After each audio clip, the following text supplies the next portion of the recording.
I'll answer any questions for you guys. Go ahead, third row left. Hey, Coach. I just noticed the sign you had over there with Jared Barnes going for his PhD. Could you just talk about, we don't get to see him a lot on Saturdays, but what he means to the program and what he does off the field? Yeah, I just hope we hire him at some point at this university. I love him. I think he's a great role model for a lot of our players, and not just our players, but college football. So I love him to death, and I think when he speaks, people listen, and that's how we did that. Front row right, Austin. Urban, is there a challenge for a running back like Mike if you hold him out of contact all week and then go back out that inning? Not so much this time of year. This time of year, you know, you back off on some of the contact anyway. So not early in the year, yeah, but not so much now. How long had you been dealing with that? I think the first we heard of it was Saturday. 3 or 4 weeks. Really? But that's 7 other guys have it too. Well, he's got to take that pounding, running back. Seems like that. I mean, how do you manage that? Just what you're doing with practice. Cool. Third row left, Eric.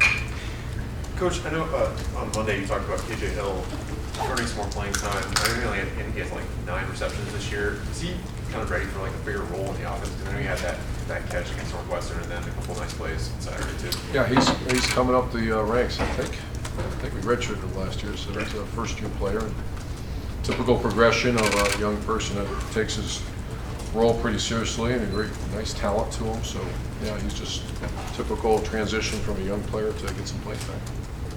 Front row right, Bill. I asked Mike Weber yesterday. I want to ask you a follow-up. Was there a time that you ever had to have a talk with him about, okay, Zeke is gone, don't try to be Zeke, be yourself. You gotta go. Try to be Zeke. Do that. There's the thing that we try to do around here, in all seriousness, is there's standards of be Von Bell. Go be him. Be Bosa. Yeah, those are standards that have been set here. So yeah, go do it. And how did he react? Oh, he's getting better. He's his mentality of without the ball wasn't quite there. Certainly was nowhere near. And then he's done a pretty good job though. I think he's still growing into it, but yeah, go do what that position is supposed to do. I mean, do you see that Zeke, that sophomore year, took off around this time of year? Do you see that potential with him? Sure. Cool. Front row middle, Dave. With Weber a little banged up, might you use Demario McCall a little bit more this week, or maybe even Antonio Williams? Not Antonio. He's dealing with some shoulder soreness too. But Demario's starting to make a move right now. And you mentioned on Monday Curtis Samuel will get the first crack at the punt return job. Is that still the plan? Will he be the primary punt returner? Yeah. And what do you think he brings to that role? What stands out about him? Just the skill set that's so wild. Second row middle, Ryan.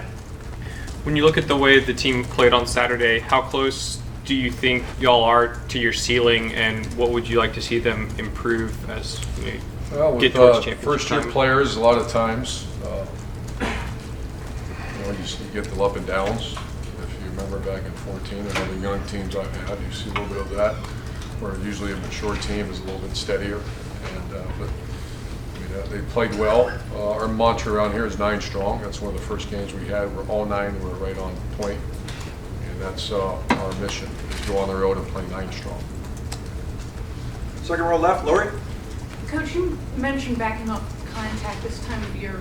Has it been tough for you to balance who gets reps in practice and whatnot? Because you have such an inexperienced team, players that could benefit from extra snaps, and yet this is probably the time of year you want to pull back on that kind of thing?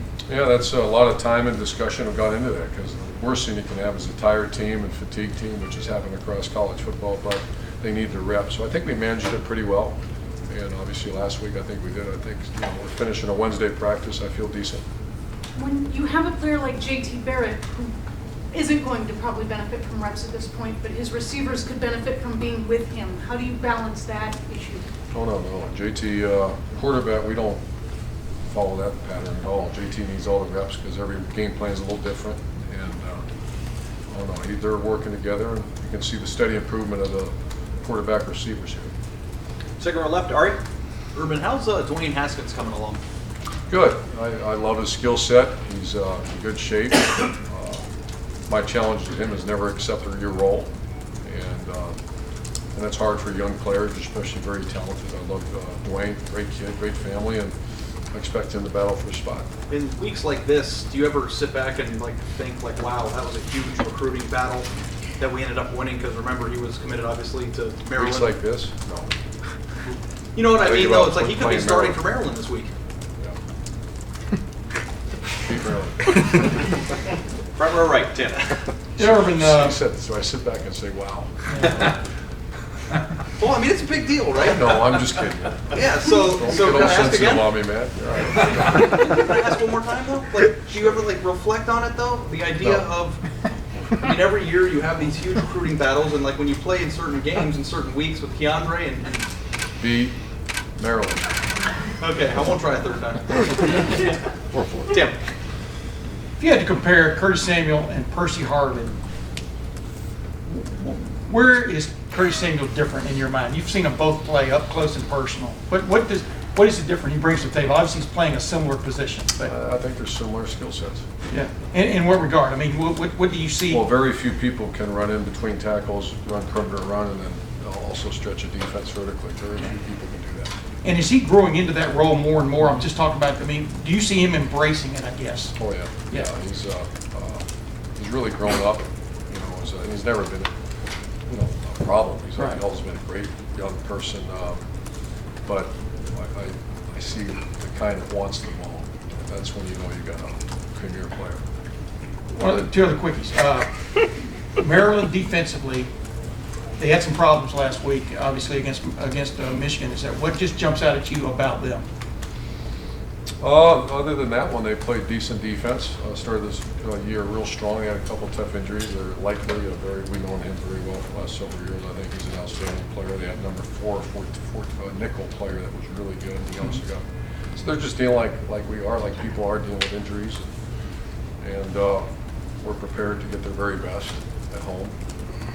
And let's quite, do you have any reaction to what went down last night, early this morning in the national presidential election? That was yesterday. Yeah, No reaction. no reaction. And final question, Clay? Because it is beat Maryland week, do you voice the fact that you're in the playoff now, almost? That every could survive and advance?